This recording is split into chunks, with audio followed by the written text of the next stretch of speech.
about a week after, they said, actually, we're going to drop the product.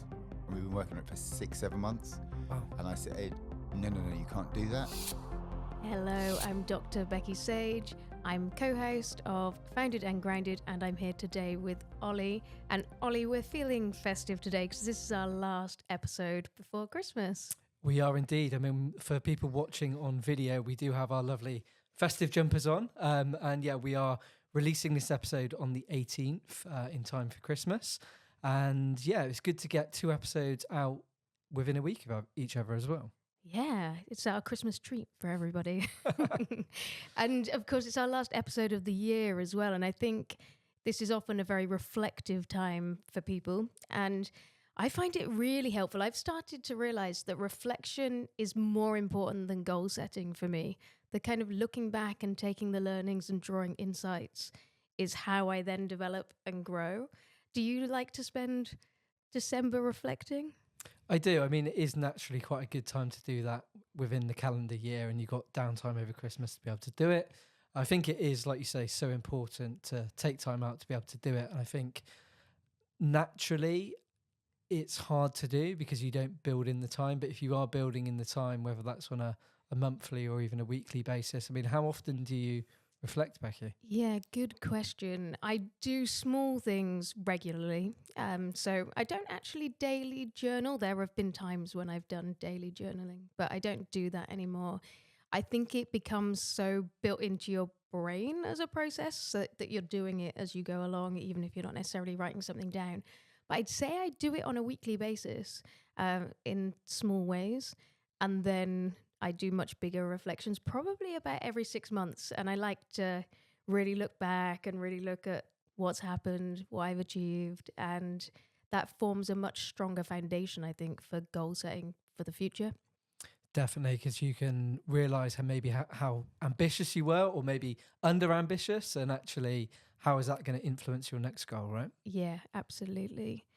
I also think reflection just tells us a lot about ourselves, what we're prioritizing, why we're prioritizing, and that again kind of helps to inform us in terms of the realities of going forward. Talking about going forward, shall we move on to talk about our guest this week? Ollie, who is it? So we've got the founder of SRSLY Low Carb, a chap named Andy Welsh, and he's built out an award-winning consumer brand that is really focused on keto and low carb friendly products. And listening to Andy, a really strong theme came through for me, which was that if you care for your customers, they will care about you. And so I really want everyone to kind of keep that in mind as you're listening to Andy's story. We start this journey with his inception story. And I don't know about you, Ollie, but I was a bit shocked to hear Andy's inception story. So yeah, I mean, there was quite a few bumps in that road in those early days, which we won't give too much away. But yeah, wow, he had a lot to do in those early stages. yeah, so let's jump in and have a listen, shall we? SRSLY Low Carb was born from your own need for easy, nutritious food. Can you please elaborate on how your personal health journey influenced the inception and ethos behind SRSLY Low Carb? That's quite a large question. Okay. So I think probably a tiny bit of background as quickly as I can. So my background was corporate, sort of FTSE 250 companies, insourcing, outsourcing, 70,000 employees, regionalisation, that sort of thing. I've been across most industries, whether it be legal, finance, a bit of military, engineering, real estate, never ever in the food and beverage market. Oh my God, why'd I get involved? So I was commuting to Warsaw for quite an interesting, quite toxic client, and I was commuting to Warsaw for 6 months, literally every week, and I ended up collapsing on the plane back. Or I was about to collapse, and I decided, do I fall into the aisle or do I just hold on? And I held on, and I came to as we sort of, the seatbelt sign comes off, and that was the kind of the realization. Being an interim, you never really have a rest as such, because you're always looking for the next opportunity, which I've been doing for about 20 odd years. And I thought, you know what, let's take some time off. And I'd been a triathlon dad, the mums and dads that enjoy it and, come middle of the pack type thing. And I thought, you know what, I'd like to take some time off and have a bit of a bucket list and complete an Ironman. And I looked around, and one of the top 10 ones was the one in Wales, where you swim in the Irish Sea and you're up and down the Pembrokeshire Hills. And I couldn't fail it because I've taken some time off. My wife would kill me if I actually gave up halfway through or didn't complete it. So I researched, obviously, exercise, rest, stretching, lots of training, but also nutrition. A lot of people fail with nutrition. So I researched into that and found about this science called keto. Didn't know anything about it. There was this guy called Professor Dan Plews who got into the world finals for the Ironman series within 2 years of following this regime, basically a diet. And what it does, rather than using your 3,000 to 4,000 calories of sugars you can store in your blood any one time, which you struggle with when you're running and exercising, you can access through ketosis your 30 to 40,000 calories you have around your body, intrinsic fats in your organs, and that sort of thing. And a healthy person like you, Ollie, has got about 30 to 40,000 calories in your body which you can access. And if you think about it, it makes sense because when you're in sort of the caveman world, as it were, back in then, you didn't go, right, I'm off to go and hunt something down. I'll be back by lunchtime. Can I have some breakfast first? You could be walking for 5 days and you couldn't have anything. So your body has to find a way to adapt. And that's basically where the premise comes from. I am fidgety. I am dyslexic, so I couldn't just train. I was always looking at other things to do, and whilst I couldn't buy keto, so just for your listeners, you got to avoid the carbs in a big way. So you can't have pasta, rice, potato, bread, all the things that fill you up, all the things that are half your plate. Yeah, so you've got to ignore them or avoid them rather. And so I went online on Amazon or whatever. Keto bread, keto, I couldn't find much. Found a few things from Germany, which were really, really heavy and leathery, very sort of, Northern Europe style breads. There were some things from America I could get which never went off, like a Twinkie, and tasted really weird. So I started making my own, and I thought, I wonder if I could see if anybody else would want it. And that's kind of the first step of that journey. Wow. And I want to hear a bit more about that wild journey in the beginning, Andy, going from idea to reality. So let me set the scene. At the time, I hear keto and low carb were some of the most Googled terms in health and diet for 4 years in a row. In America, not in the UK, not in Europe, yeah. Wow. And your first year in revenue did £1.6 million. Yes. So take me back to those early days of going from that simple idea of making a bread to yourself to turning it into a commercial venture. Right. So it's about 6 months worth of prep to work. And like I say, no knowledge of food and beverage industry, but my mindset, and I refer to being dyslexic, is you don't often find a solution in a logical way. You have to find a kind of a slightly creative solution to the same problem. And therefore, there is no problem you can't just solve because you just have to solve it.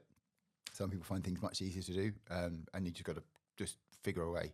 So I started Googling, I didn't even know what the word was, but commercial bakeries, for example. And after 6 months of working with someone that took me on board, we decided to launch. I launched the company in January 20, and I thought this is going to be amazing. And then about a week after, they said, actually, we're going to drop the product. And we've been working on it for 6-7 months. Wow. And I said, no, you can't do that. We'll work on it together. I went, no, it's too hard to machine. It's too hard to maintain consistencies. It's a really difficult product to manage. So we're dropping it. And that was a sad moment. Managed to get a smaller bakery to support us for a bit to get us up and running.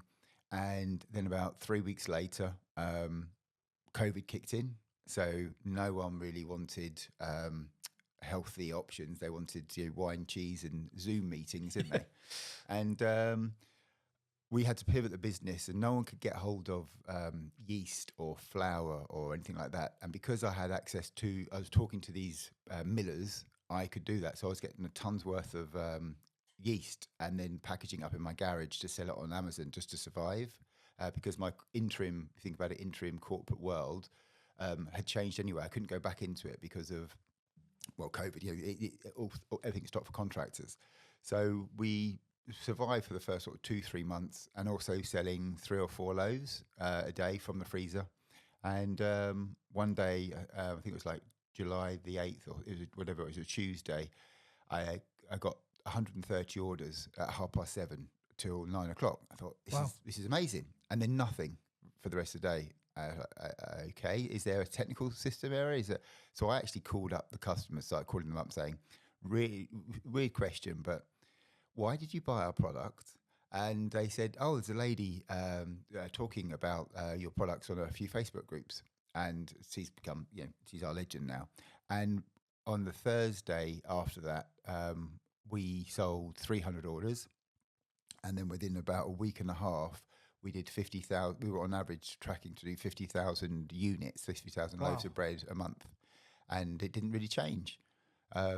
So we didn't advertise. It was all word of mouth. The business, could have crashed loads of times, and we'll probably talk about stuff. Why did it work? Why didn't it work? I remember one time we had a bad batch, and I had 300 odd. It's about 170. Sorry.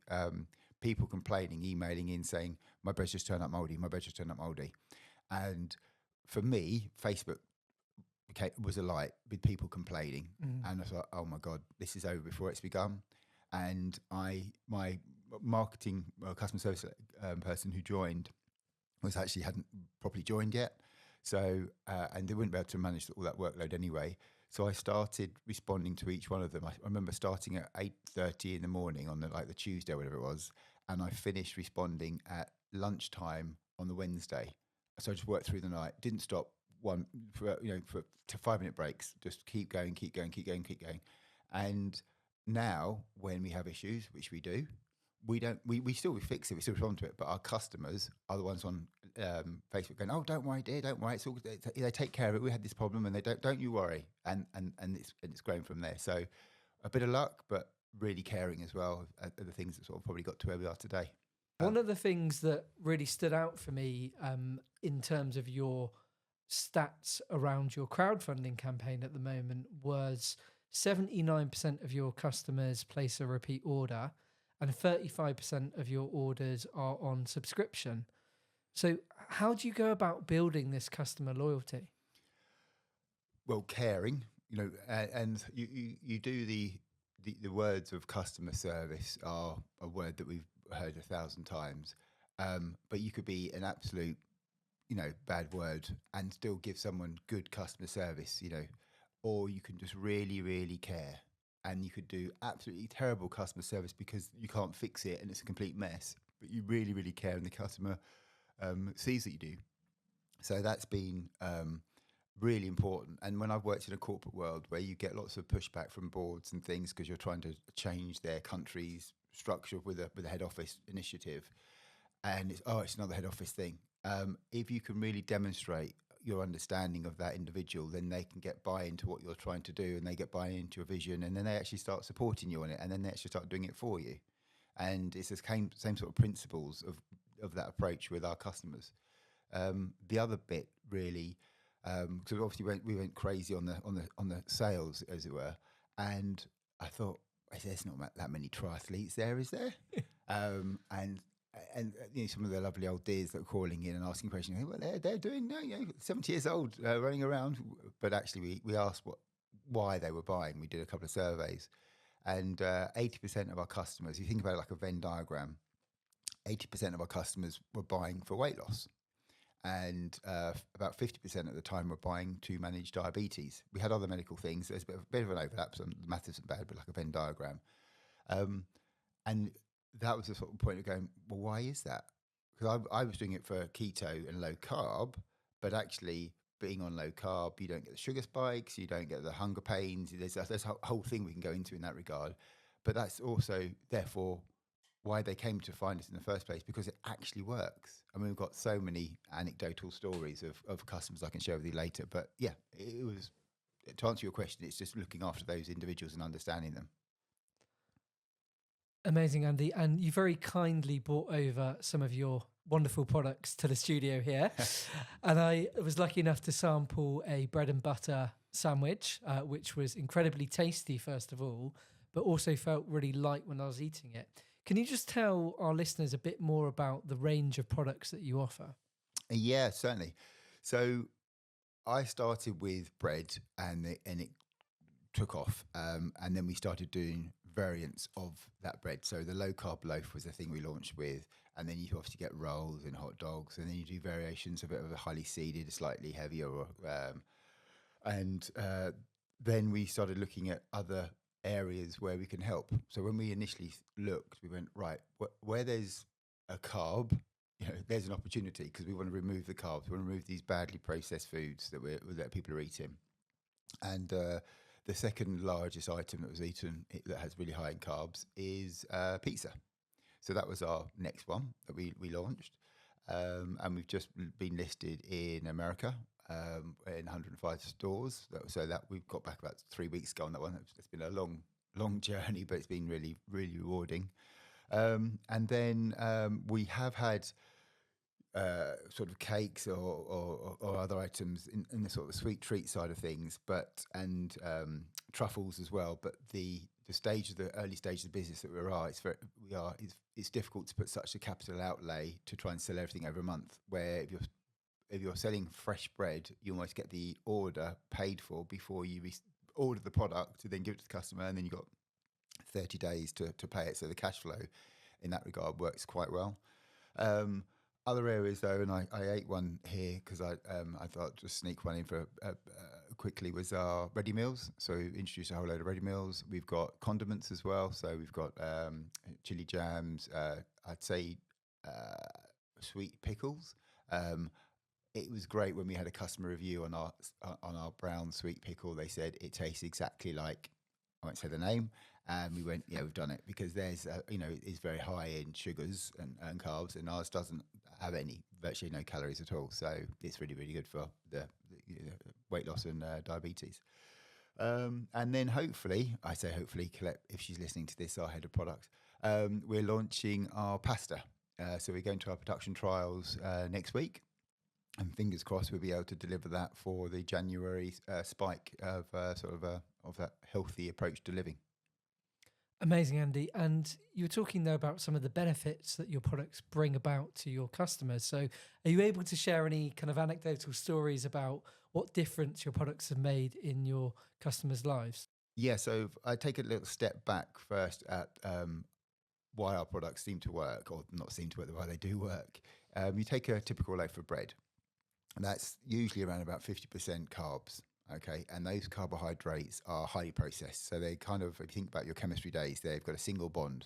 So pretty much 100% of those carbs will convert into sugar into your body. Okay, so glucose and fructose. And therefore you get a huge sugar spike. In fact, in the GI glycemic index, white bread is the worst thing. It's worse than sugar. White bread has got a glycemic index of 100. And just a quick question, where do you think on a glycemic index scale of 1 to 100, where 100 is bad, where do you think granulated sugar sits? As a guess, maybe 70? Yeah, 56. Okay. So wow. That shows you how much worse white bread is, yeah? So because of that, you get a big sugar spike. And because of that, you also get, through brain chemistry, hunger pains. So if you think about Christmas dinner, when you're eating lots and lots and lots and lots, you can't physically eat anymore. And that's the time of year where you actually get stomach pains 20 minutes later because you're so hungry. And it's your brain going, we are in an environment where there's lots of food, I must keep eating. Hunter-gatherer type approach to life. Our bread doesn't give you the sugar spike. Okay, so from a weight loss perspective, you don't get the sugar spike, so you don't get the hunger pains, so you don't snack. So our bread doesn't actually physically make you lose weight, but you don't get the snacking effect, or our products don't, and therefore you don't snack, and therefore you naturally lose weight. And I'll come to some stories in a second. The same for diabetes, though. Without that constant deluge of glucose in your blood, you can reverse type 2 diabetes. You can manage type 1, type 2 diabetes a lot better, a lot more easily. To the point, though, if you're in a state of ketosis, then there's another sort of deep medical benefit, such as people who have suffered with drug-resistant epilepsy. A lot of children do. And if they're in a state of ketosis, which is much more strict in terms of low carbs, they reduce their seizures up to 90%. which is phenomenal. Not everybody, but it's quite impactful. But the first customer, or the anecdotal one, was when we got a call from a policeman in Jersey, and he called up and said, or we sent an email, said, "Could we speak?" And I thought, "Oh God, Oh dear, what have you done? What have I done?" Yeah, exactly. Anyway, so I just wanted to say, my wife and I would like to say thank you, because my son suffers with what's called GLUT1. And GLUT1, I didn't know what it was at the time. GLUT1 is where your body can't use glucose to transfer energy through the cell lining, cell wall. He basically just wanted to say thank you, because, and here's a picture. This is the first time my son has eaten a cheeseburger. And here's another one of my son eating some cheese on toast. And, Wow. It was quite It's moving. yeah. Yeah. There was definitely some tears. But then towards the end, I went, sorry, but we haven't done paper nutritionals. How do you know it actually works? And he went, trust us, we do his bloods 8 times a day.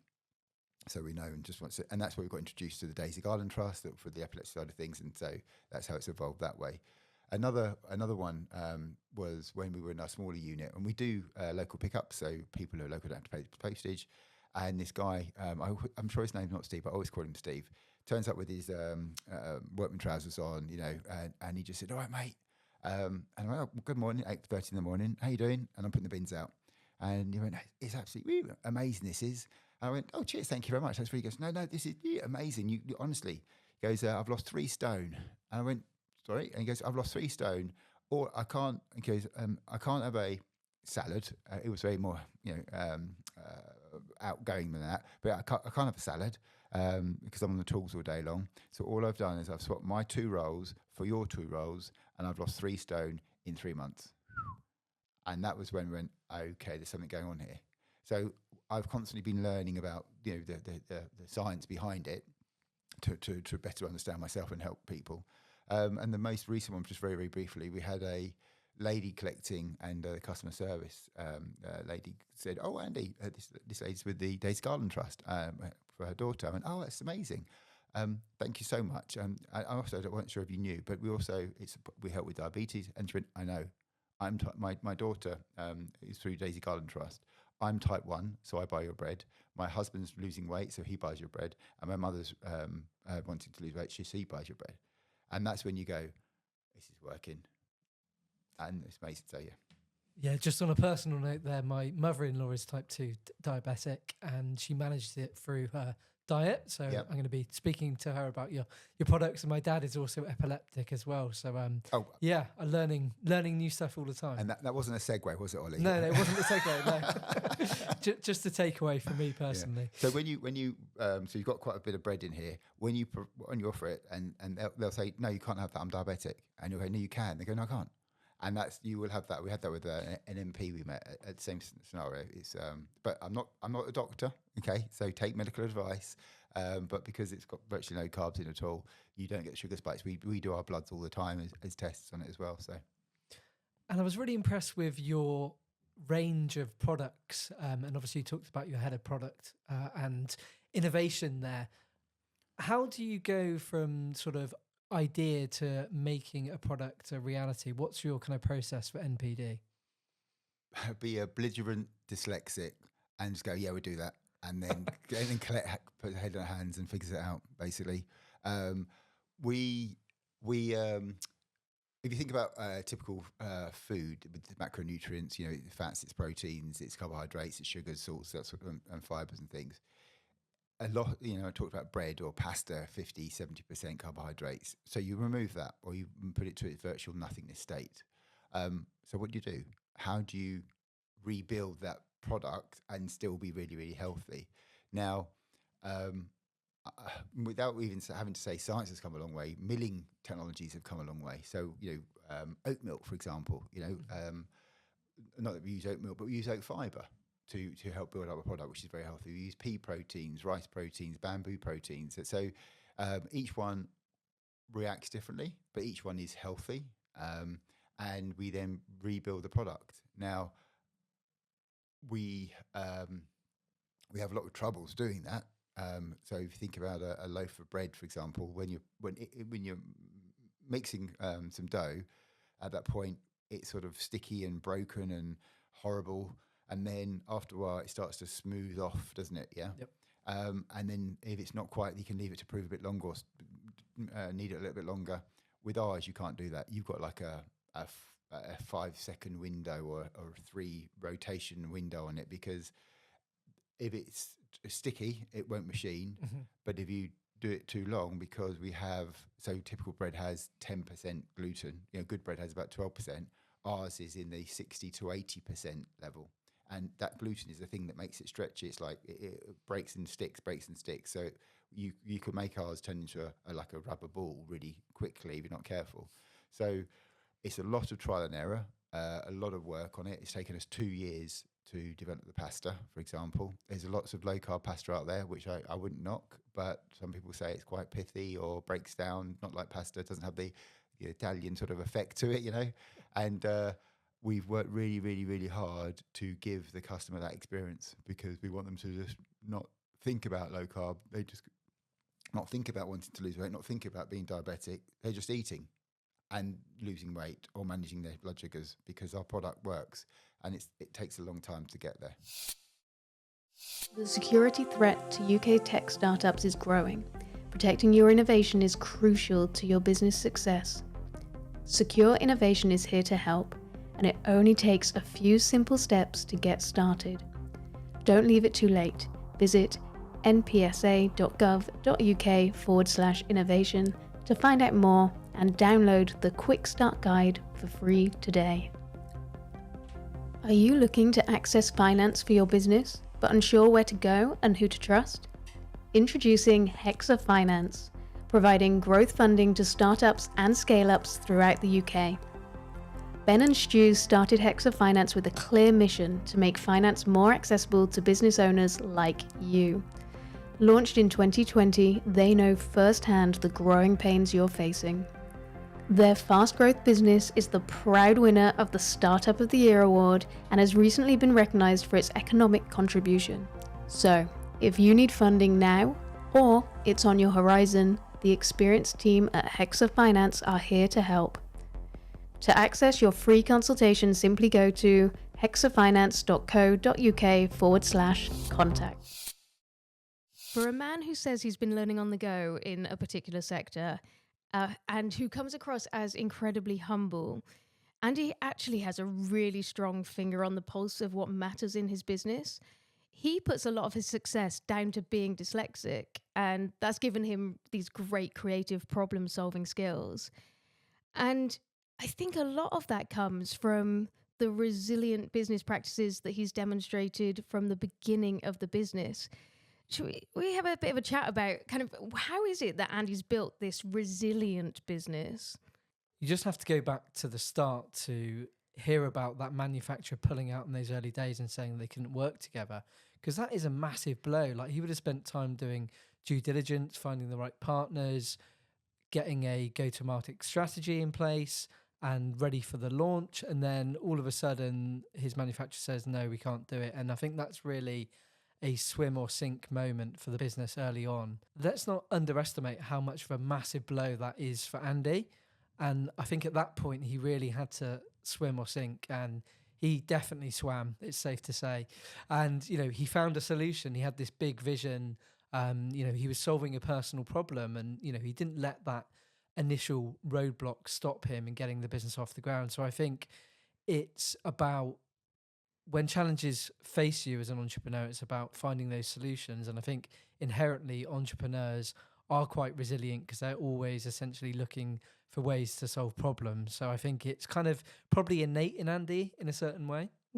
I liked with that story as well. He was saying that the manufacturers thought it was too difficult to make. There was something about the recipe and the manufacturing, and he didn't sacrifice what was important just to be able to perhaps work with that manufacturer. Maybe they could have modified something, and it would have been easier to manufacture.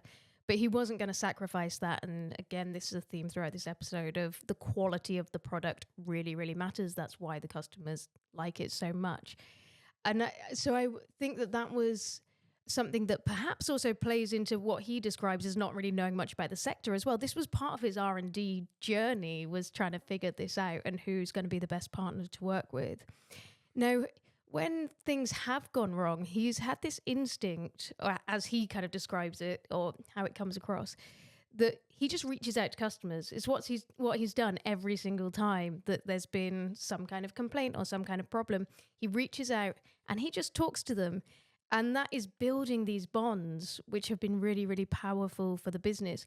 So how much do you think this this relationship with the customers also plays into how resilient the business can be? Andy's business is built on his customer base, essentially, isn't it? So I think it's so intertwined with everything that he does that it just comes naturally to him. And I think, in the early days of running a business, like he could have hidden, he could have shied away from all of this direct feedback, not taking it on board and just saying, look, I've got this vision, this is how I want the company direction to go, and just being quite set on that. But actually, by going out in engaging with his customer base, he's learned a hell of a lot, and he's got a deeper understanding about all of his different customers.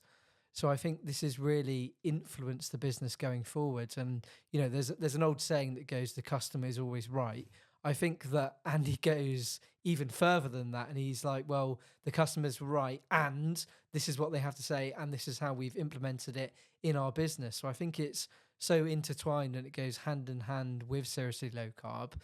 That's why he's built this resilience and means that he's so on the pulse in terms of what his customer base want and need. Something he said was, the key thing is to show caring. So you can't always fix the problem, but you need to show that you care about the problem. And I thought that was really powerful as well, because I think perhaps some entrepreneurs are maybe scared of listening to the voices of their customers. And I've definitely heard people say, well, what if they say something and ask for something and we can't do it? And I think Andy addressed that really, really well, which was, it's not about solving every single problem, and it's not about responding to every single tiny request that somebody might have, but it's about deepening this level of trust. And you do that by showing the care for the customer. And that doesn't necessarily always come out in a new product or a new product feature or solving the problem, but it's the listening is a really powerful tool that he uses here. Making them feel valued, essentially, is what he's doing, and he does it very naturally. It'd be interesting to see, as the business continues to grow and scale, how much time he can personally commit to doing that, whether he's going to make that a feature of the business, or he's employing like customer success teams, or actually having a function within the business that has a direct connection with its user base.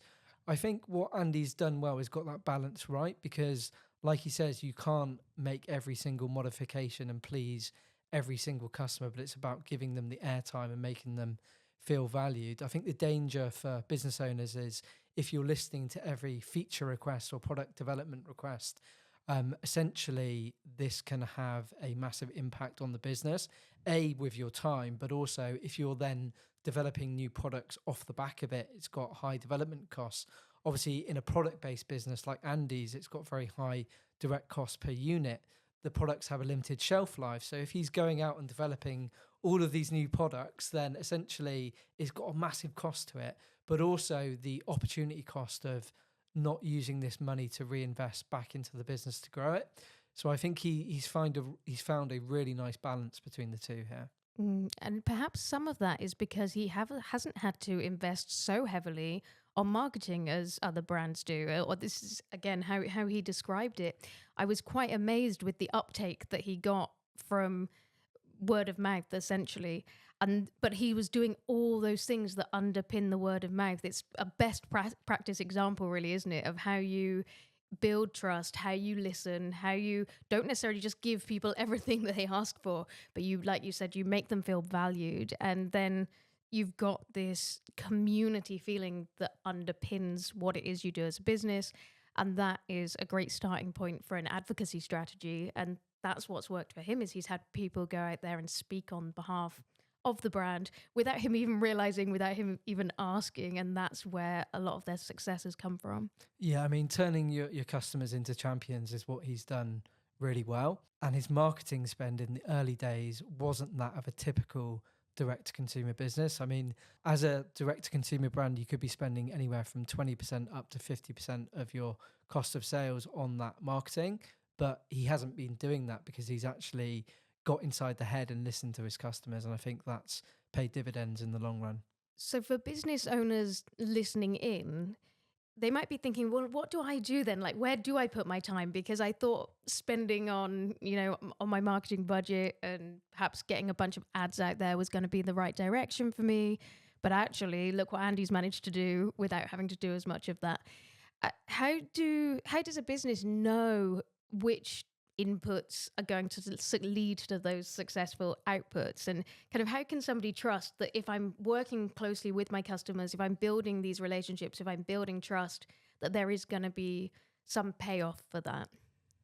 Ultimately, there's no guarantees, is there? And I think that as long as you've got that at the forefront of your mind, then you don't know the answers. Ultimately, it's a bit of a leap of faith in those early days. And I think, Andy's strategy of engaging with his customers has obviously paid dividends, as we discussed, but it might not have transitioned that way.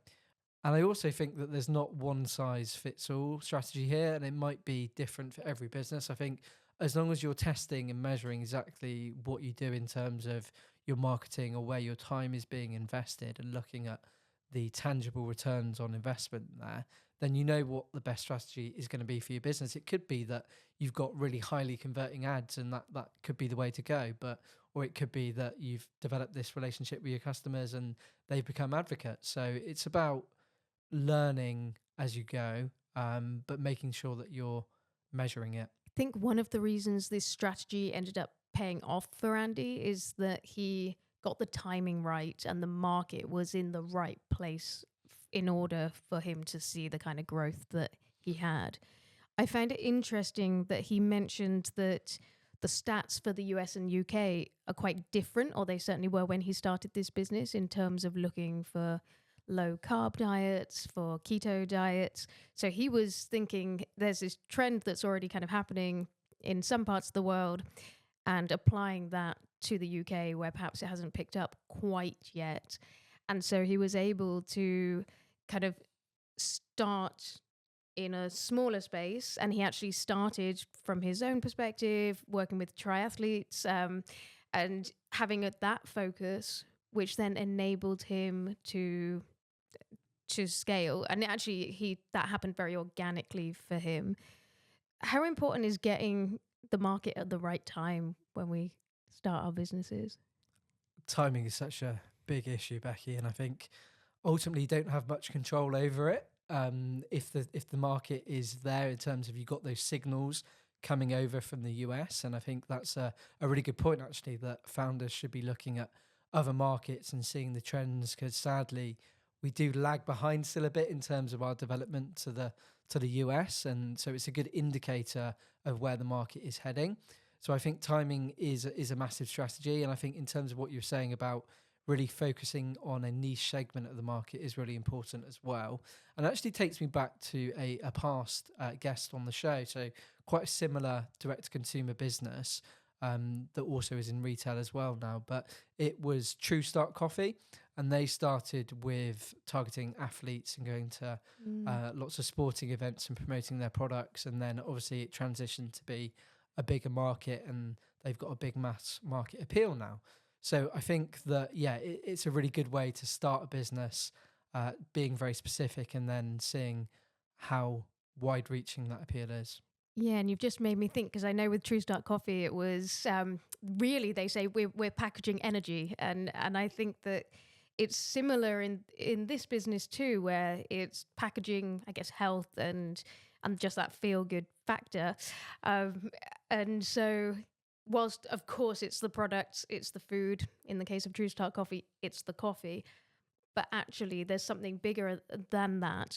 By having the niche, they were able to get started, and in Andy's case, able to kind of have a focus in order to get the business moving. But because it is greater, the impacts of it are greater than just, this is going to make your triathlon better, or this is going to make you a faster sprinter. the market itself will pick up on it. And so this is why this organic growth and this diversification came very easily for this business. Yeah, and I don't think Andy actually knew how big the opportunity was. I think that, these issues that he's solving in terms of healthy eating, diabetes, epilepsy, he wasn't aware of all these issues, but actually he's solving all of these health issues and conditions for his customers that he perhaps didn't realize that he was going to in the early days. Yeah, I loved hearing all of his learning that he's getting about these new conditions. And I felt like I learned a lot through the lens of what these products are helping people with. So I thought that was really fascinating to listen to. So in terms of niching, we talk a lot about this in business and kind of finding your market segment, finding your beachhead market, so the first market that you're going to go after. Do you think it always works for a business to have that tight focus? Or do you think that some businesses need to be more broad in terms of the audience that they're looking at? It's a tough question, Becky. I think that for most businesses, it really does pay dividends to focus on your niche. Like, I will do a very bad American accent here, but the riches are in the niches, as they say over the pond. But I think it does depend on the type of business as well. Like, if you have got substantial funding and you're going after a massive market, then you can afford to spend a lot of money on that marketing and communicating your message, whereas most businesses don't have that luxury. But I think if you're developing your niche, and it may change, like you might go after a particular subsector and realize that actually that wasn't the best niche, and it will come over time.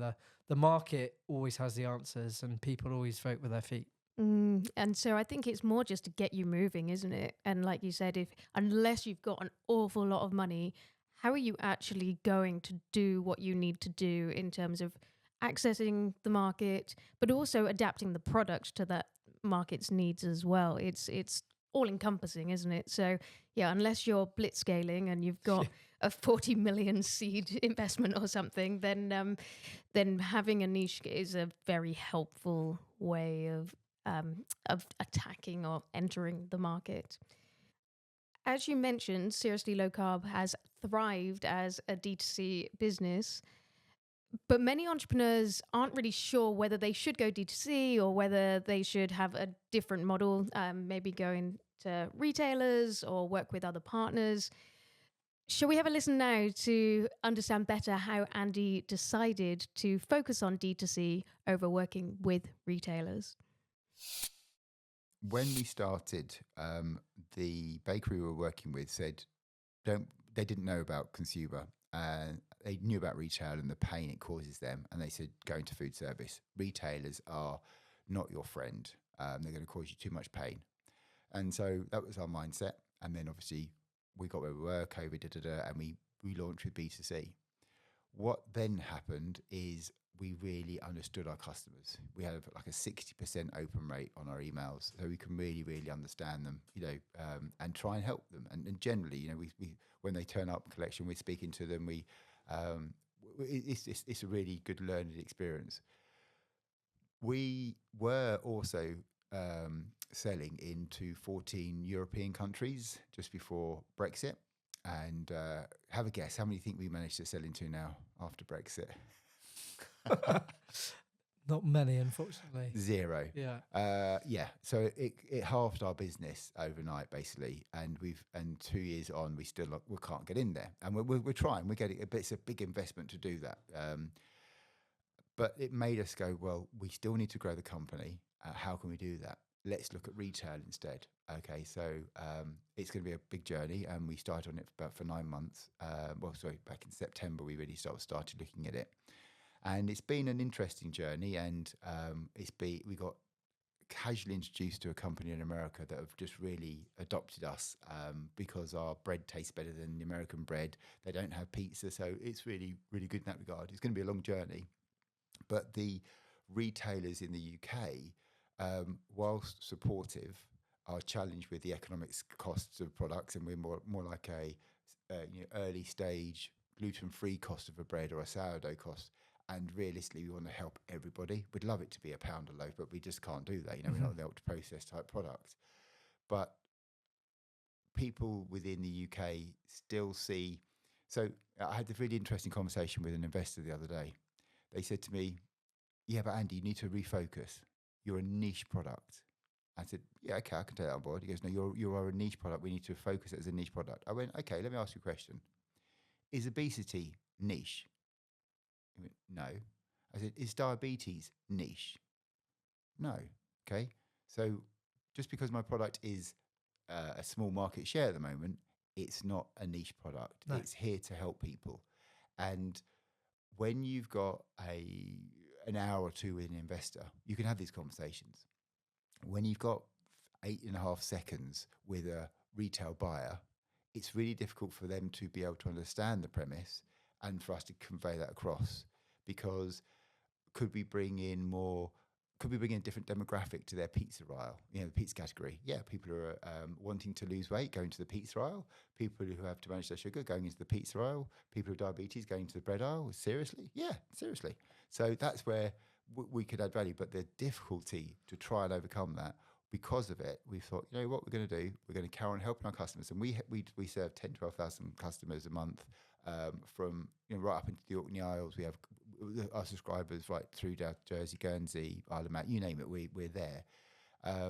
But we're just going to carry on looking after them and doing the best we can. And the number one thing they say is, are you in any supermarkets? When are you going to be in a supermarket? It's like, you know what? We've worked about a year and a bit on this with supermarkets, and oh my gosh, I think I could add better value to my customers rather than sitting outside the door of a retailer going, please, please, please. I'd love to work with retailers, but wow, it's been a real challenge in the UK. Yeah. What I love is the rapport and understanding that you've actually built up with your customers. And often it's hard to put a price on that, isn't it? But you're obviously doing something right in terms of building those relationships. Just caring and demonstrate. We make all sorts of mistakes. Our couriers make all sorts of mistakes, but we're just completely accountable for it.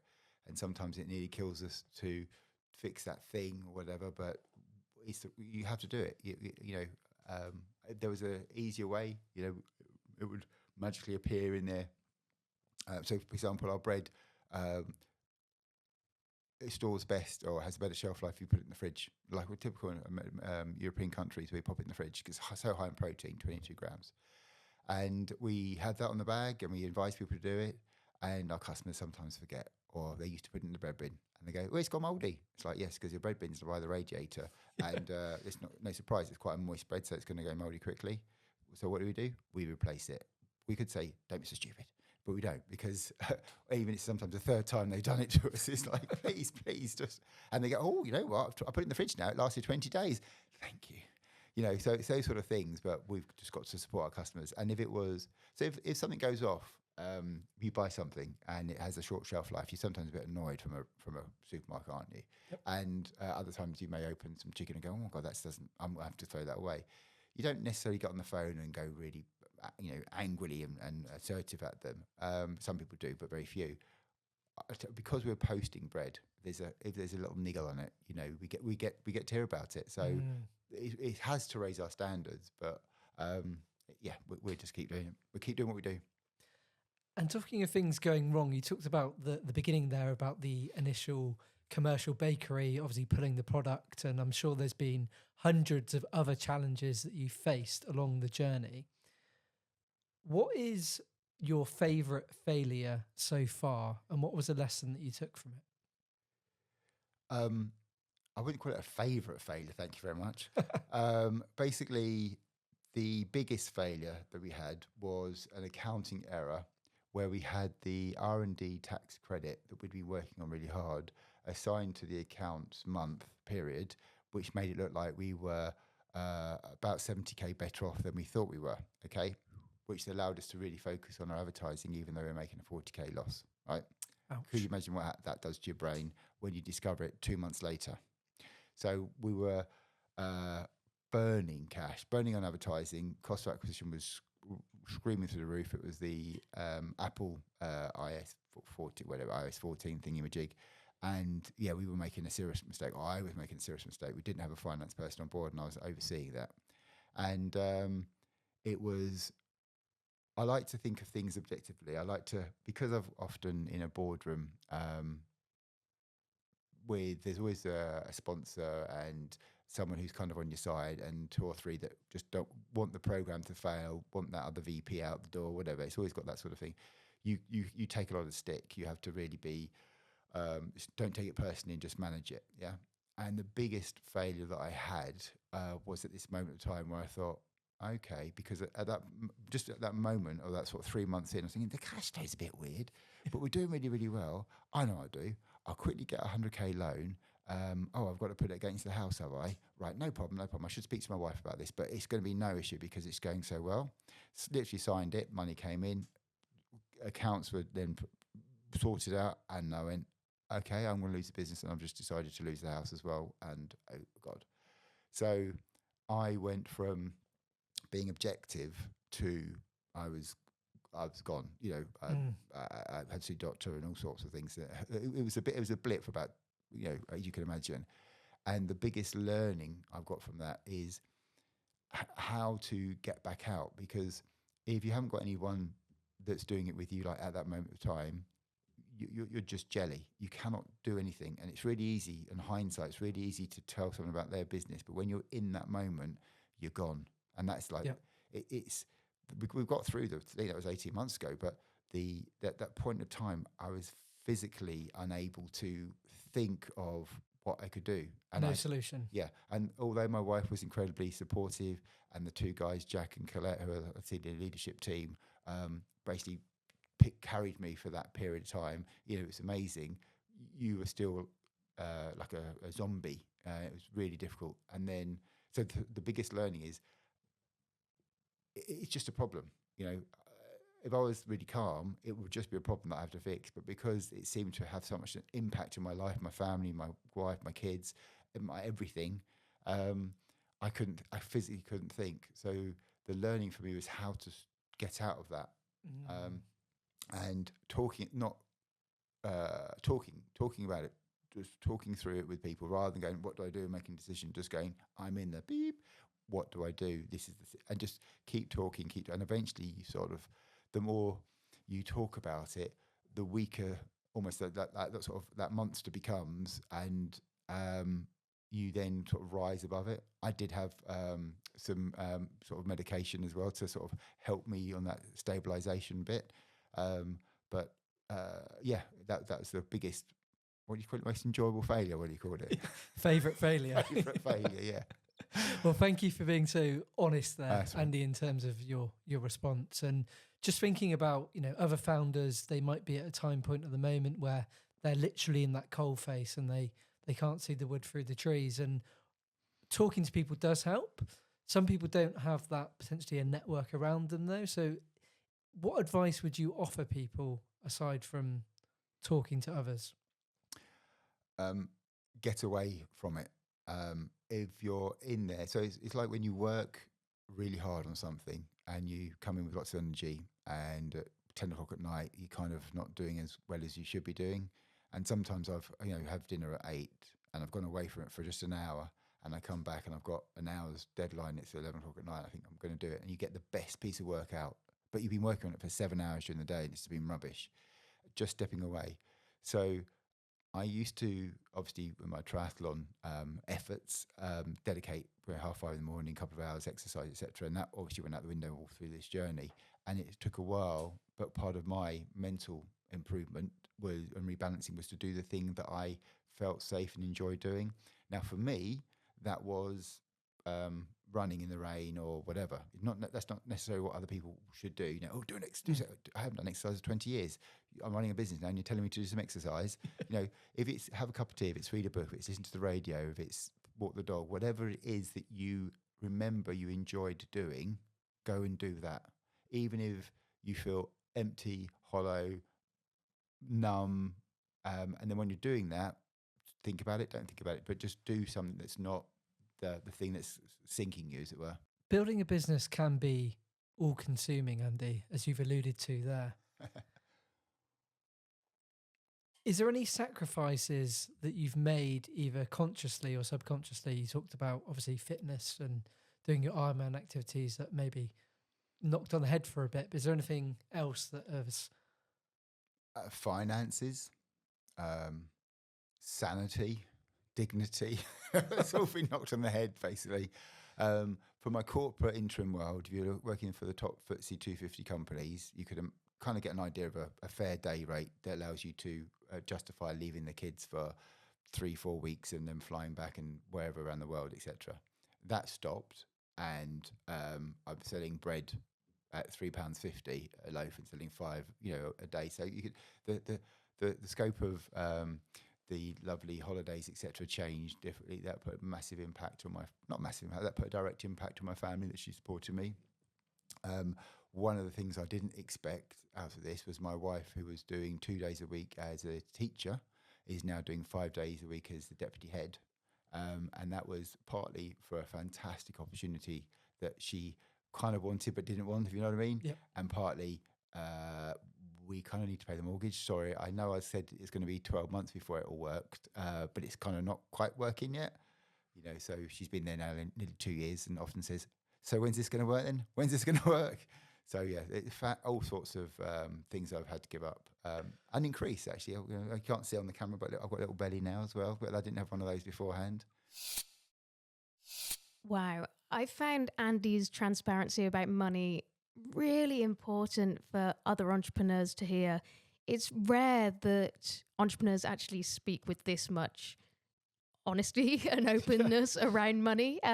It's the biggest challenge area in business, and yet it's still this kind of secret. And I think there's a lot of shame associated with money, and there's a lot of embarrassment. And so we don't always hear all the stories around money. So I'm really thankful that Andy went into depth and had that vulnerability, so that other people can learn from it and maybe feel less alone as well.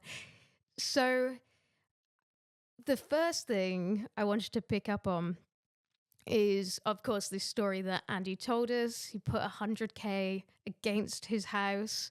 There was no finance person on board. And actually, as it turns out, there was this accounting error. So they were in a position where they were spending lots of money, and then they realized they shouldn't have been spending quite so much money. And what I found really important was kind of how Andy described that he hit this point where he didn't know how to move on this. And so I just wanted to focus on that initially, is this physical sensation. And I know for me personally, it is money that's going to make me feel this way in a business. That sensation of maybe like the life just draining out of you when you realize that some kind of error has happened. And in fact, Andy even described having to have some medication to help stabilize those feelings. And so this idea of kind of something happening and then it being such a physical sensation, and of course we probably go into some kind of fight, flight, freeze mode, and we can't make the decisions. But then Andy said something great, which was, it's just a problem. And of course, we know he's very good as a creative problem solver, and actually all of us know how to solve problems. But and he was like, don't take it personally, just manage it. Do you think money has more of a power over us than many other aspects of business? And why do you think it kind of makes us freeze up or makes us respond in such a fight or flight way? It's a great question, Becky. I think money is misunderstood. I think it probably goes back to looking at our schooling system, unfortunately, where it's not really talked about. And, we can be very British about not talking about money. So I think culturally, it's probably where a large part of the problem falls. But when you're going into business, you do need to learn about the numbers. You need to understand them. Otherwise, you can't make real actionable decisions, and you'll make the wrong decisions if you're not having your finger on the pulse in terms of the finances. So I think if you are going into business, then you need to learn it.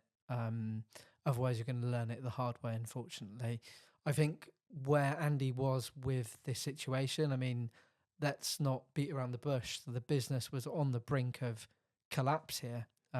Everything, all the blood, sweat and tears that he put into this business, developing all those fantastic relationships with customers, solving those, real tangible health problems for his customers. Like, he had a lot going through his mind at this point, and it could have crushed the majority of people.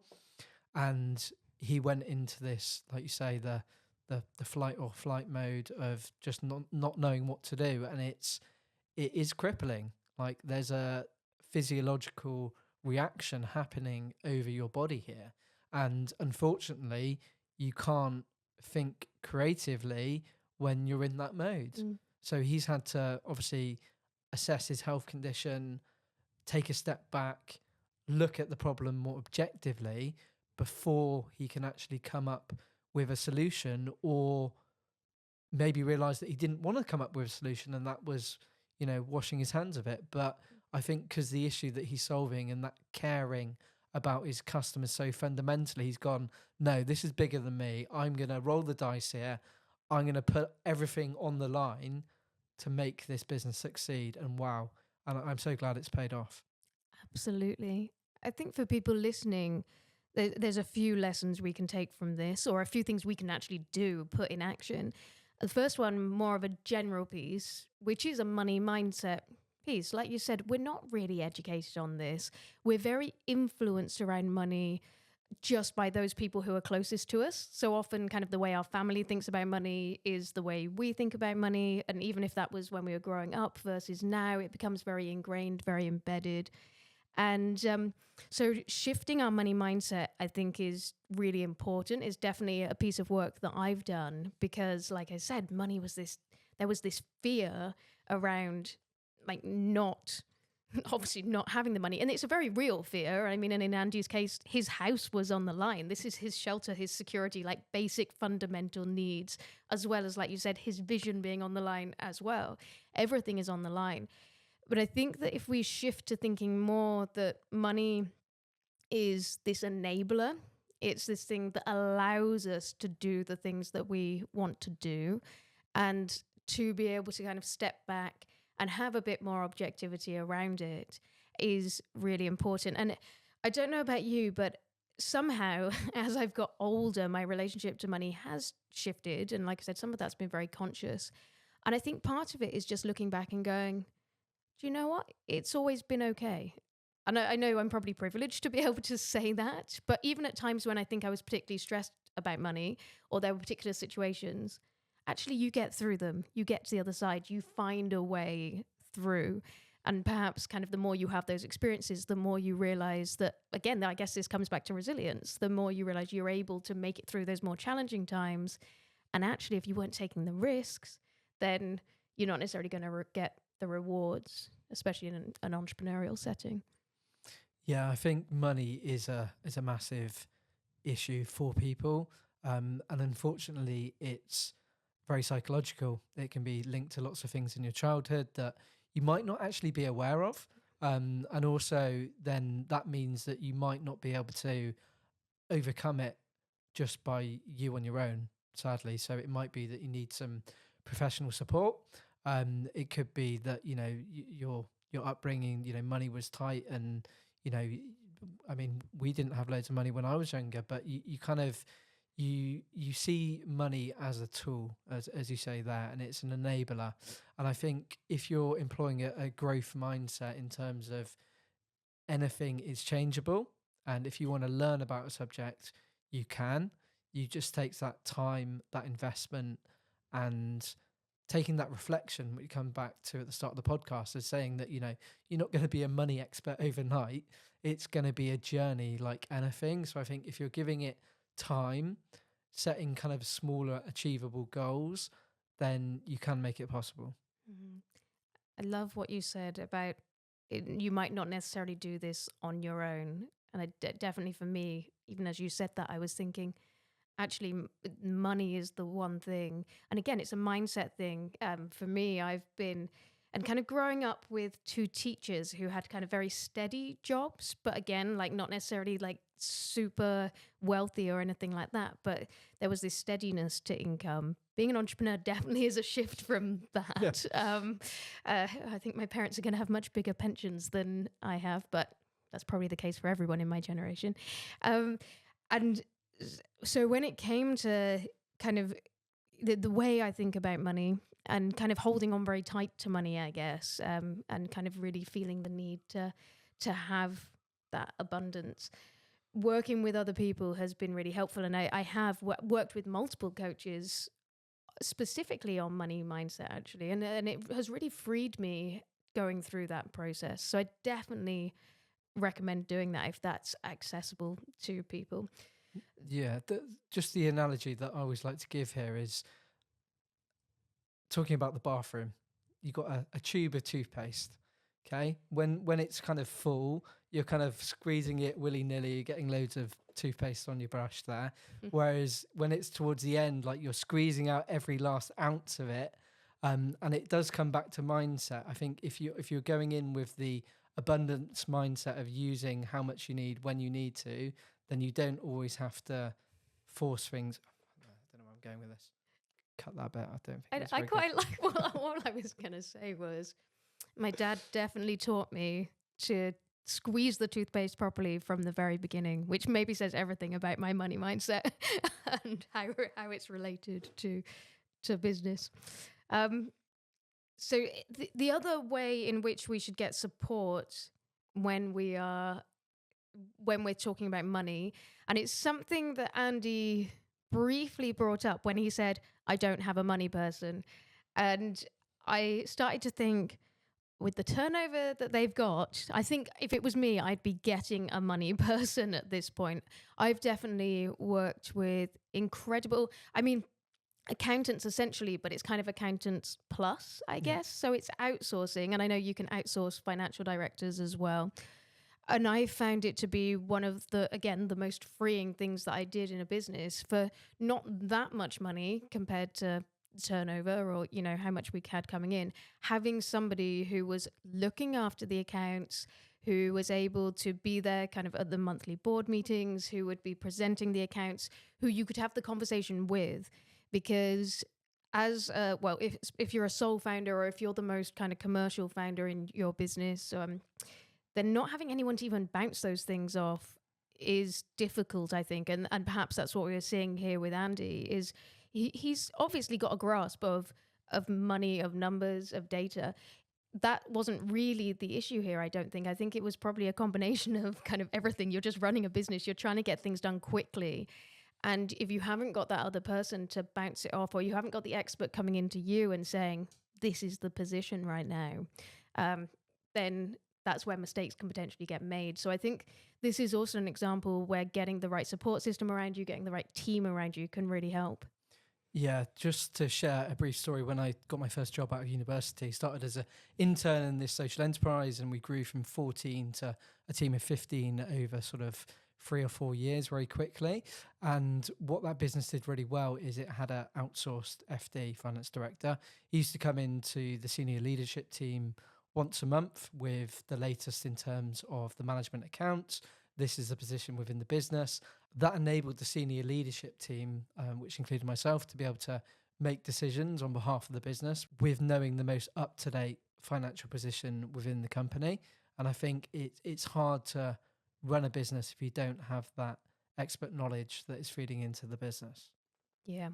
And of course, people, if you want to get in touch with us, because we have networks, we have people, if you don't know who you're looking for in terms of this kind of role, then just reach out and get in touch with us, because I think we've probably got recommendations that would help people. Yeah, and that person's chat was a guy named Steve, and he wrote a book called Finance on a Beer Mat, which I'd highly recommend. Yeah. Oh, and of course, Hexa Finance, you should also reach out to if you have got questions about finance as well. So money, definitely a key focus for any business, and really important to learn and from Andy's story. But the focus of Seriously Low Carb is quality food. And so I'd really like to hear more about the mission and the problems that sit behind that mission as they develop their line of products.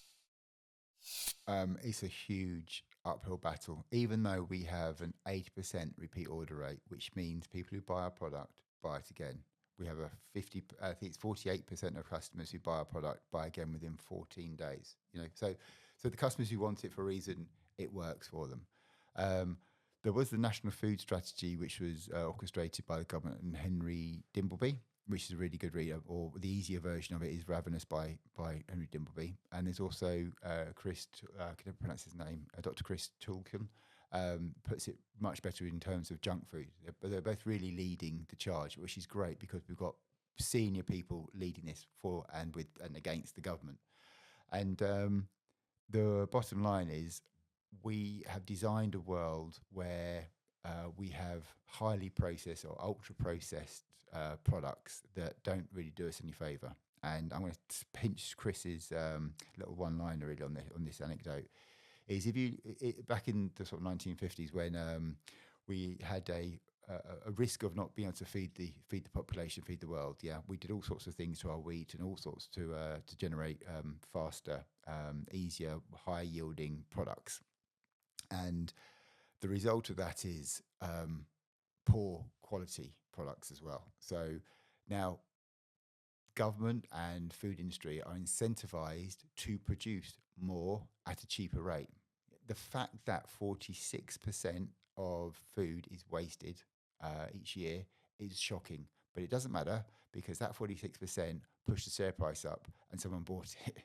That's my cynical side of it. Anyway, if you look at the good example is the corn. So have you eaten corn on the cob? Yep. Delicious. But if you take that corn and you make corn oil and you make corn flour and you make corn starch, you can in effect make a vegan or chicken nugget, couldn't you? With the breadcrumbs being made out of corn crumbs and all sorts of things fried in corn oil. How much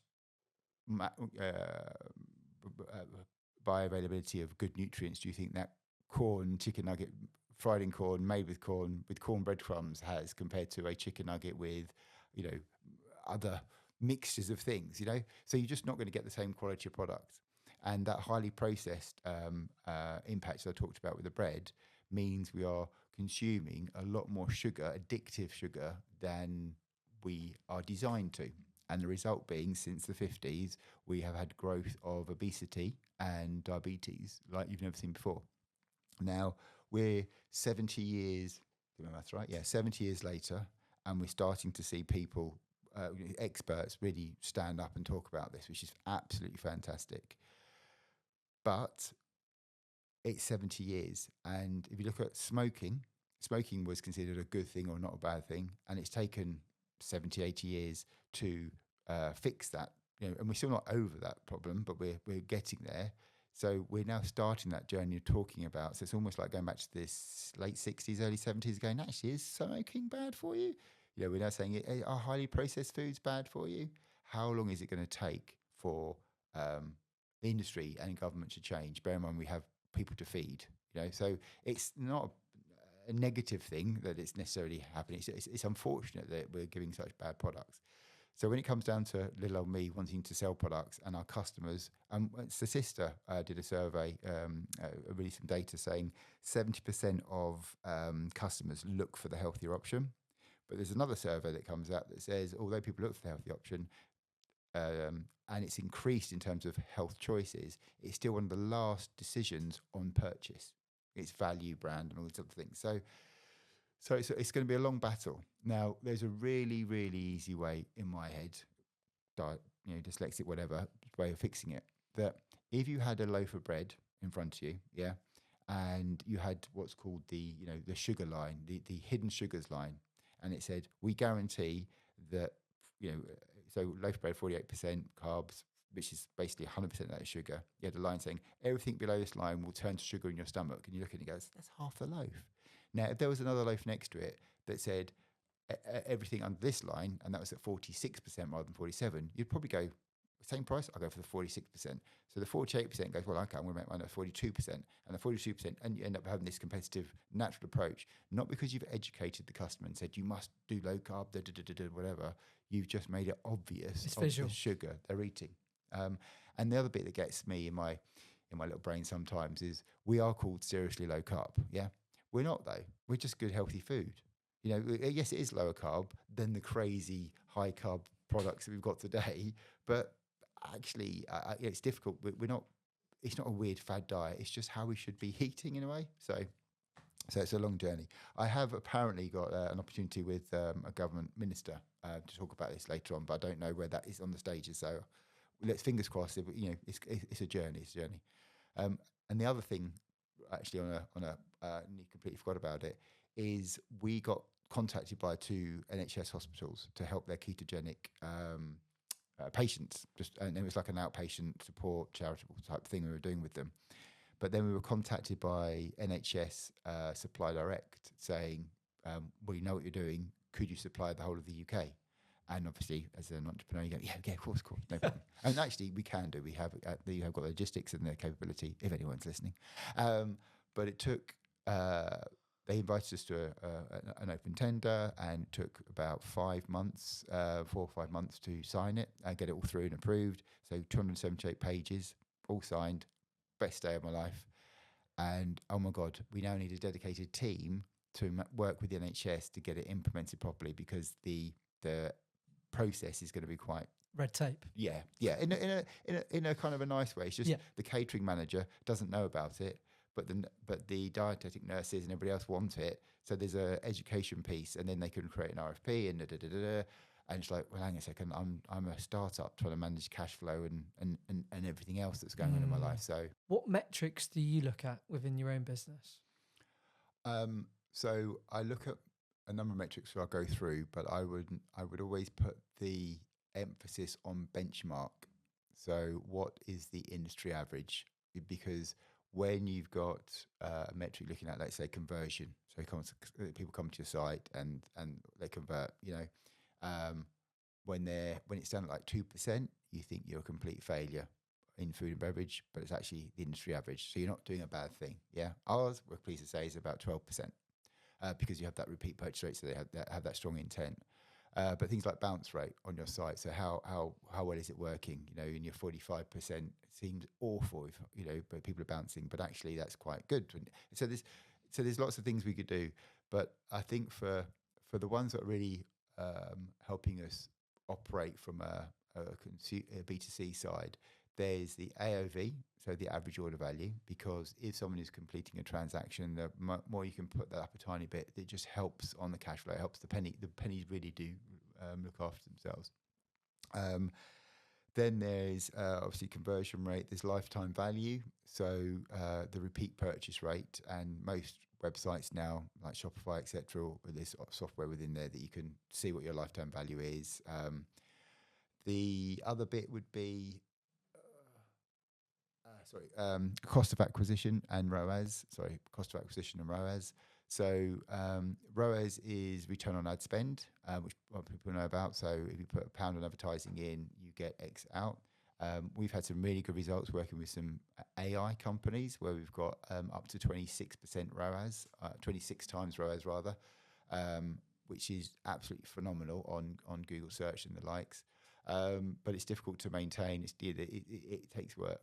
And the cost of acquisition to acquire the customer. So if you spend £10,000 on advertising and you get one customer, the cost to acquire a customer is 10,000. You spend £10,000 and you get 10,000 customers, your cost to acquire a customer is £1. But then after you've done that acquisition cost, you then look at your average order value to see what your spend is. Your sale is, and the way I kind of quickly do it in my head when I'm on the move, which is probably why I need a financial guy working closely with us, or a lady, is we have like say a £30 average order value. We know what the percentage is of gross margin. We know and then you can work out what rough overhead percentage is and the cost of acquisition. And without advertising, we're always profitable. Yeah, but it's quick. It's really quick for being profitable with advertising to making a loss with advertising, and that flex on that cost of acquisition to acquire those customers is difficult. So we're changing our strategy quite dramatically in terms of paying the big companies out there just to churn stuff out to being a bit more clever. Amazing. And talking of money and finances, you are crowdfunding at the moment. Just finished. So you had, last time I checked, it was 141% funded of your 200k target. So can you just talk to me a bit about your crowdfunding experience? Well, really hard work, exciting, fun, makes you really reflect on the business. You get a few, you open up the doors to everybody basically, and you've got people that will ask you 1,000 questions. Go, I'm definitely going to invest that £10 now. So thanks for spending 2 days with me. And then you get other ones that ask phenomenally intricate questions that make you think, I've got to respond back here. This person has got the little star saying they're a highly recognized investor. And you go back and people say, that's a fantastic answer. And it's like, wow, this is so, it really helps you validate yourself and the business you're doing. But don't underestimate the work that's required, because whilst I had an agency to support me, whatever the final view is, I'd say I picked up about 90% of the workload, and that wasn't the plan. So, but it's only going to fail on you. So just like anything else, whether you're doing customer service or anything, be careful. It's a lot of work, but the rewards are great. The support you get from your customers. I think we had about 60% of our investors were our customers.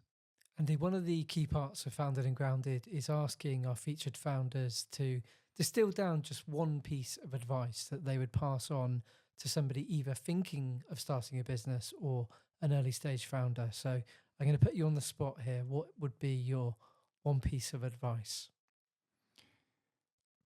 Be passionate, and with that comes continual learning. That's like a piece, but to put some sort of meat around that is, if you really care about your product, someone could ask you why, and you can say because it's better. People often talk about it's a solution. They're finding a solution to a problem. I think that's too generic. If you're just finding something that's better than people, and it really is better, and you're really passionate about it being better, and you go, whether it's a biscuit or whether it's a car or whether it's an experience, whatever it happens to be, if it truly is better, people come to you. Yeah. And if you do everything you can to be as passionate about it and understand as everything that could happen in a business, just be really, really passionate about it. And for me, the best way of being passionate is to jump in. So if you have to do finance or HR or marketing or IT or payroll or logistics or anything at all, yeah, do it yourself. You'll quickly figure out how incompetent you are at doing it. You'll also figure out the things you don't know how to do, but the damage will be early and minimal. And then when you bring someone on board, you know what you want, rather than the agency saying, oh, we do this for £1,000 a month. And you go, well, it's not worked, has it? Oh, you want me to do that as well, do you? Or whatever. Yeah, so you could be very prescriptive. So, and you can't do that without being really, really passionate. Love that advice there, Andy. And where can people find out more about your business online? Thank you, online, because the retailers are still dragging the heels. No, you can go to SRSLYLowCarb.com, which is SRSLY lowcarb.com, and we will be there. Next day delivery, all yours. Andy, thank you so much for your time. It's been an absolute pleasure having you on the show. It's been an absolute pleasure for me too. Thank you so much, Ollie. I really enjoyed it. Thanks. It's no surprise to me that passion is the main piece of advice from Andy. His passion is so clear. What I really liked is his point about how passion drives you to get stuck in across all areas of the business. And then that enables you to have a better insight as to where the gaps are, maybe where your strengths are, where you want to keep playing with the business and where you might want to delegate. Another thing that has given Andy great insight into what the business needs is the data. And I really liked how he described his data-driven strategies. So he uses data to dig into problems, to work on the day-to-day running of the business. I got really excited because I definitely geek out about this kind of stuff when he was talking about ROAS, about cost of acquisition, about the average order value, the gross margin, the bounce rate, all of these things, all of the different sources of data, which of course are just so helpful in terms of looking at where the business is. Again, going back to our point about reflecting, using the data to reflect on where the business is, and then how you might go about solving problems or moving forward in the business. So that's allowed them to be really smart about kind of new customer acquisition, new product lines. What do you think about data-driven strategies? Do you like to be in the data? I think you need to be in this day and age. I think you need to have a very clear handle on all of the data that's available to you to be able to make those decisions. I think what Andy's done really well is he's, as you said, he's used his passion to get really excited about every single area, every nook and cranny of the business. And I think in the early days, you have to be a bit of a generalist. You have to be wearing lots of different hats and understanding the different areas of the business, what their requirements are, and also learning, like you say, what you're good at and what you're not so good at. So when the business is in a position to be able to hire and outsource areas of the business, you've got a fundamental understanding of how that area of the business works, which means you can be very specific when you're working with maybe somebody, a freelancer, or outsourcing something to an agency, because you understand the nitty-gritty of it. If you don't, then you're probably going to be taken for a bit of a ride, and it's going to cost you a lot of money. So I think Andy's steer of the business in terms of looking at the data just comes from his learning on the job of understanding every single area of it. And yeah, like you, excited to hear about all of the ROAS and 26 X times on his investment on his marketing, which is incredible. And we're going to come on to this next, but how integral that is when you're raising funds. You need to have a steer on all of the numbers and the data, which Andy clearly does.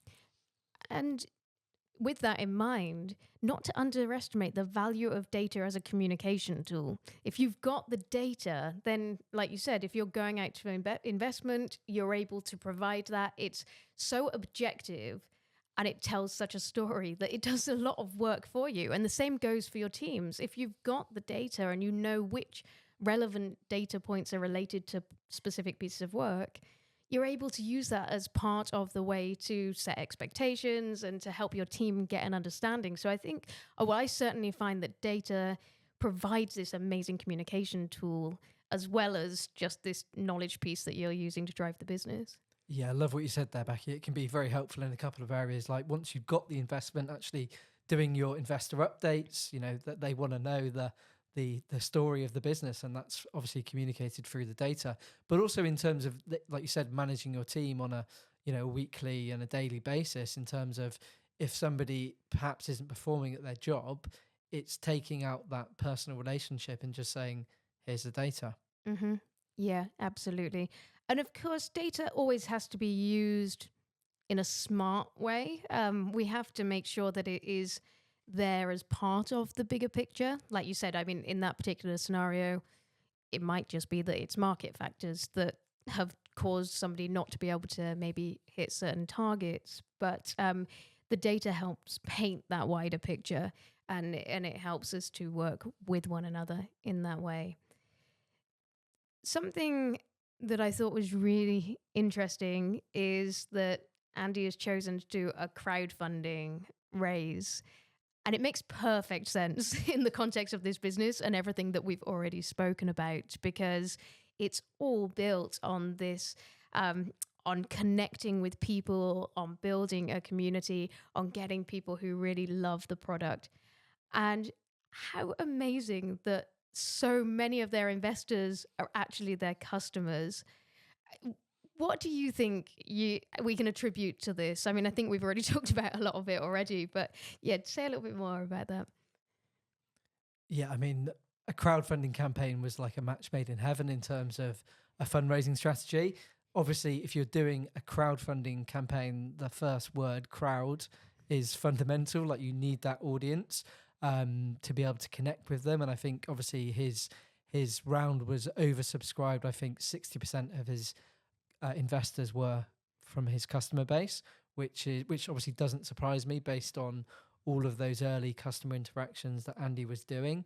So it makes complete sense. And I think that one interesting thing that Andy said was about don't underestimate how much work it's going to be.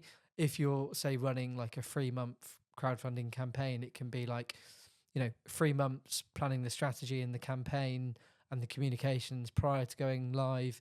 Then it's about managing the campaign, managing all the questions that are raised, throughout the campaign. And then obviously post-campaign, you've probably got another 3 months of sort of fulfillment and delivering on your promise. So, that's 9 months out of the business. Yeah, and I think it definitely isn't something that you can think of as an easier option than doing an institutional raise, for example.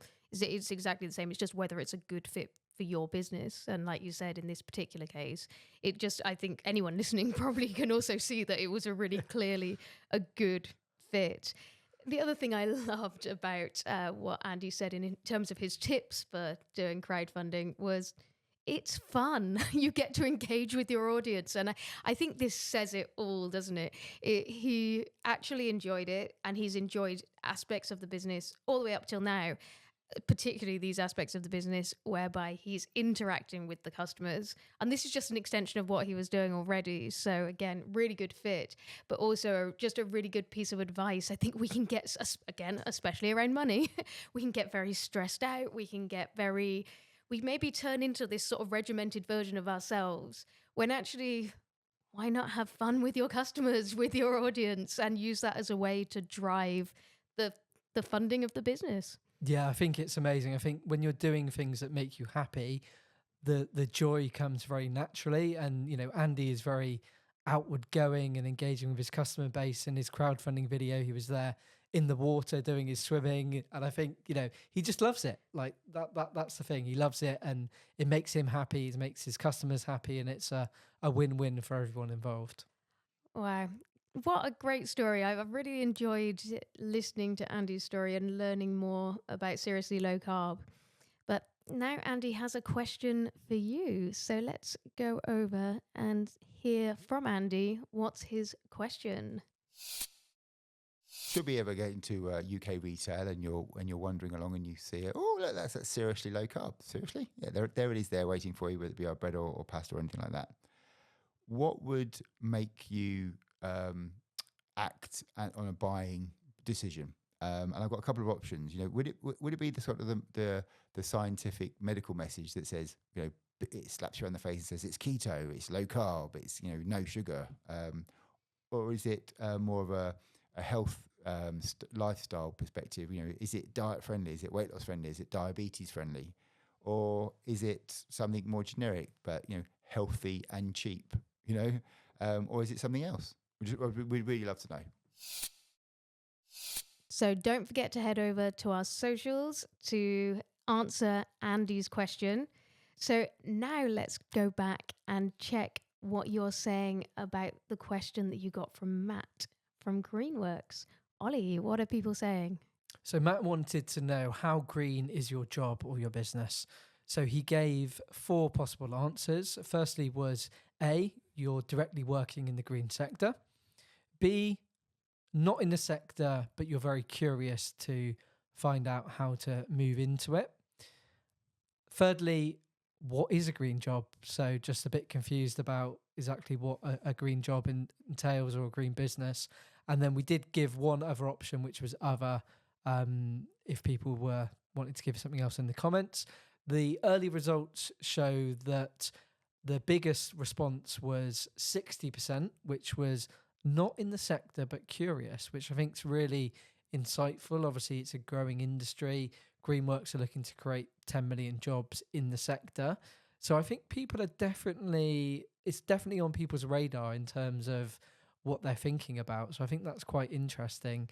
And then that was followed by 20% already working directly in the sector and 20% just not knowing what a green job was. Well, that sounds like a lot of people who could be getting opportunities through Greenworks. So yeah, make sure you go and check out what they're doing, get in touch with Matt, and maybe these green jobs are on the horizon for you as well. So Ollie, tell us, who have we got coming up next? So this is what I love about the podcast, Becky, is that we feature such a wide range of guests. So obviously talking about Andy from a consumer business today. Next up, we have a completely different business. It is a business called Phasecraft, who've raised a lot of funding recently. And we've got the founder and also the CEO, Ashley, on the podcast.